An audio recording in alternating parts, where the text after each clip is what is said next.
ইয়াৰ ভিতৰত যদি লসাগু আমি কওঁ 36 তাৰপিছত যদি আমি কওঁ 4 12 16 আৰু 24 ইয়াৰ যদি লসাগু আমি মুখতে কওঁ 48 আৰু 2 4 6 8 10 12 ইয়াৰ লসাগু যদি মুখতে 120 বুলি কওঁ কিমান সুন্দৰ হ'ব তো আমাৰ ই ইমান ডাঙৰ ডাঙৰ লসাগুটা আমি মাত্ৰ 2 সেকেন্ড সময়ৰ ভিতৰত কেনেকৈ কৰিলো বলো ভিডিওটো আৰম্ভ কৰো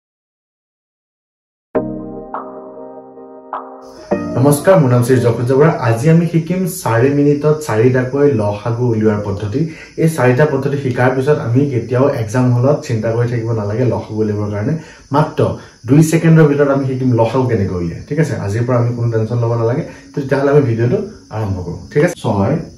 12 24 আৰু 48 প্ৰথমটো ট্ৰিক এটা প্ৰথমটো ট্ৰিকত কি দিয়া আছে আমি ভালকে প্ৰথমতে কি কৰিম প্ৰথম কামটো হৈছে যে যিমান কিটা সংখ্যা আমাৰ দিয়া হৈ থাকে এই গোটেই সংখ্যা কিটাৰ ভিতৰত আমি সকলোতকৈ কোনটো সংখ্যা চাম সবচেয়ে ডাঙৰ সংখ্যাটো চাম যদি সবচেয়ে ডাঙৰ সংখ্যাটো সৰু সংখ্যা কিটাৰ যদি কি হয় হৰণ কৰিব পাৰো তেতিয়াহ'লে কি হ'ব এই সংখ্যাটো হৈ যাব আমাৰ লসাগু এতিয়া মই যদি কওঁ ইয়াৰ লসাগু হৈছে 48 হয় নে নহয় কেনেকৈ কৰি চাম 6 টেবুলত 48 আছে নে 6 8 গুণ 48 তো 6 কাটা গল 12 4 গুণ 48 12 কাটা গল 24 গুণ 48 তো আমাৰ কি হৈ গল 48 হল এনসাৰ প্ৰথমটো ট্ৰিক আমি শিকিলো যে সকলোতকৈ ডাঙৰ যোনটো অংক থাকিব সেই সংখ্যাটো ঠিক কৰিব পাৰিম সৰু সংখ্যা কিটা হৰণ কৰিব পাৰিম নহয় চাম যদিহে হৰণ যায় তাহলে ডাঙৰ সংখ্যাটো হৈ যাব ঠিক আছে 2 নম্বৰ ট্ৰিকটো যে 5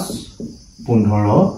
20 আৰু 30 এই সংখ্যা কেইটা যদি আমি চাওঁ সকলোতকৈ ডাঙৰ সংখ্যাটো কিমান 30 এটা আমি কৈছিল কি যে 30ক জিহে হৰণ যায় সিহঁতক আমি কাটি দিম দুনিয়াকৈ 30ক কিহে যায় 5 6 গুণ 30 5 কাটা গল 15 2 গুণ 30 15 কাটা গল বেছিৰে সৈতে 30ক নাযায় তেতিয়া আমি কি কৰিম এই যোনটো ডাঙৰ সংখ্যা তাক আমি 1 গুণ বা 2 গুণ 3 গুণ 1 গুণটো নোলালে 2 গুণ 3 গুণ এনে পৰিবলৈ চাম যদি 2 গুণে পূৰণ কৰিলো 30 গুণ কিমান 60 60ক বেছিৰে জানে নাযায় তো হৈ যাব কি 60 হৈ গল লসাগু বা এলচিএম সহজ নহয় নে বাৰু 3 নম্বৰ কি আছিল যে প্ৰথম আছিল ধৰিলো 7 তাৰ পিছত 14 তাৰপিছত আহি গল 13 এতিয়া চোৱা এই তিনিটা সংখ্যাৰ যেতিয়া আমি লসাগু উলিয়াম বা এলচিএম উলিয়াম তে প্ৰথম কি চাম সকলোতকৈ ডাঙৰ সংখ্যাটো 14 7ৰে গৈ 7 আমি কাটিয়ে দিম এতিয়া চোৱা 13 থাকিলে আৰু 14 থাকে 13 টেবুলখন যদি মনত পেলাও তাহলে চোৱা 13 হৈছে মৌলিক সংখ্যা বা প্ৰাইম নম্বৰ মৌলিক সংখ্যা বুলি কয় যে যিবোৰ সংখ্যা কেৱল 1 আৰু সেই সংখ্যাটোহে হৰণ যায় তাক আমি কি বুলি কম মৌলিক সংখ্যা বুলি কম তেতিয়াহ'লে চোৱা যদি আমি মৌলিক সংখ্যা পাওঁ তেতিয়াহ'লে সিহঁত দুটাক আমি পূৰণ কৰি দিলে হ'ল যোনটো ডাঙৰ নাম্বাৰ তাৰ লগত আমি তাক পূৰণ কৰি দিম সেই মৌলিক সংখ্যাটো পূৰণ কৰি দিম 13 4 গুণ হৈছে 52 2 হাত থাকিল কিমান 5 13 গুণ 13 13 হৈছে 18 182 হৈ গ'ল লসাগু ইমান সহজ নহয় নে বাৰু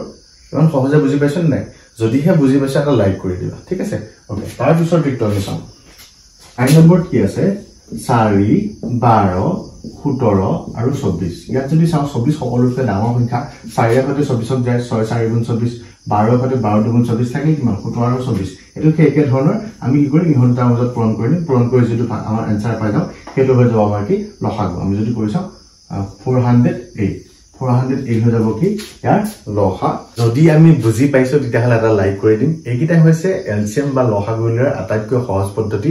আমি যদিহে বিচাৰো এই ভিডিওটো আমাৰ লগৰখিনিক শ্বেয়াৰ কৰি দিম বা টিচাৰ ষ্টাফক শ্বেয়াৰ কৰি দিম যাতে আমি বুজি পায় আৰু বাকিখিনি ল'ৰা-ছোৱালীয়ে যাতে বুজি পায় সহায় হয় তো আজিৰ পৰা আমি লসাগু উলিয়াবৰ কাৰণে চিন্তা কৰিব নালাগে অতিকৈ সহজ পদ্ধতি ক্লাছত চাবাচোন যোনবিলাক টিচাৰে পঢ়ায় টিচাৰবিলাকে মুখতে এলচিএম বিলাক উলিয়ায় কিন্তু আমাৰ ষ্টুডেন্ট বিলাক কি কৰি চাব লাগিব উৎপাদক বিশ্লেষণ কৰিবলৈ ফেক্টৰাইজিং মেথড কৰিবলৈ তো ইমান দীঘল পদ্ধতিত কৰিবৰ কাৰণে আমাৰ ক্লাছ 10ৰ এক্সামত কোনো কাৰণত সময় নহয় সেইকাৰণে আমি এই শৰ্ট যোনবিলাক মানে কৌশল সেইবিলাক আমি শিকিব লাগিব এতিয়া আমি 4 মিনিটত 4টা এলচিএম উলিওৱা পদ্ধতি ধুনীয়াকৈ শিকি গলো কিন্তু আচলতে লসাগু বা এলচিএম হয় নেকি তাক আমি কৰিবলৈ দেখাম যে আচলতে এলচিএম বস্তুটো কিনো হয় আমি যোনটো আমি ট্ৰিক্স বিলাক শিকি আছো আচলতে এলচিএম কি হয় তাক আমি কৰিবলৈ দেখাম ঠিক আছে ওকে এতিয়া ধৰিলো আমি তিনিটা সংখ্যা ললো 2 তাৰপিছত 4 আৰু এফালে 6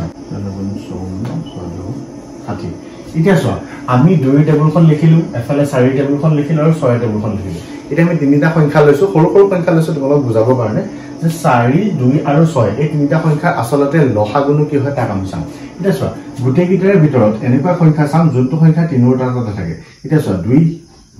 ইয়াৰ গোটেই লাইন গিটাৰ ভিতৰত কোন কিটা সংখ্যা আছে যোন কিটা তিনিওটা টেবুলত দেখিবলৈ পোৱা যায় প্ৰথম সংখ্যাটো হৈছে 12 দেখিছানে 12 গোটেই গিটাতে 12 আছে মানে তাৰপিছত কি আছে তাৰপিছত কিবা আছে নে 20 ওকে আমি যদি আফালে বহাই গৈ থাকিব পাৰিম 2 যদি 22 24 এনেকৈ বহাই গৈ থাকিব পাৰিম টেবুলখন এতিয়া চোৱা তাৰপিছত নেক্সট সংখ্যাটো কি আছে 24